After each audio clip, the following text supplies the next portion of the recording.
I'm going to go through an example of doing an empirical formula and a molecular formula to help reinforce what you guys did in class and to help you with some of the homework. So refer to this video if you have questions or you want to look at how one's worked out with some explanation.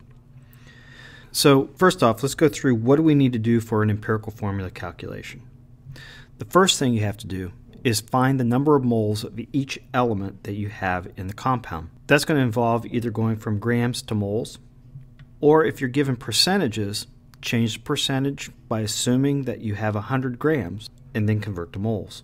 The second step is to find the simplest mole ratio by taking all the individual moles for each element and dividing them by the smallest mole.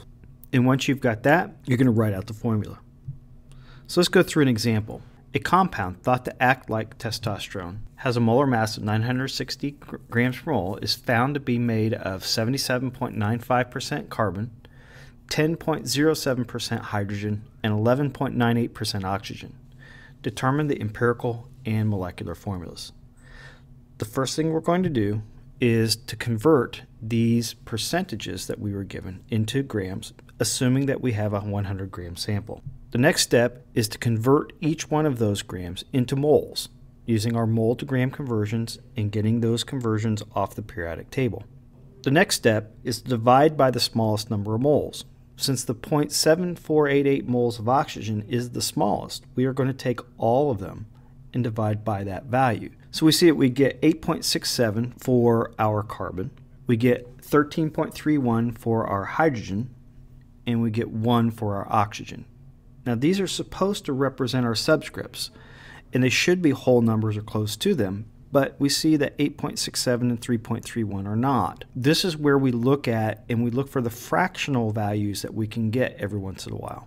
In this case, our 0.67 is close to 0.66, and our 0.31 is close to 0.33, both of which can be solved by multiplying everything through by a value of 3. So we get 8.67 times 3 is going to give us approximately 26. 13.31 times 3 is going to give us approximately 40, and 1 times 3 is going to give us 3. So our empirical formula, these now are our subscripts, is going to be C26H40O3. Our next step now is to find the molecular formula. To find the molecular formula, we're going to use that piece of information they gave us about the 960 grams per mole. So if we find that the molar mass of the compound is 960 grams per mole, that is the mass of the actual compound.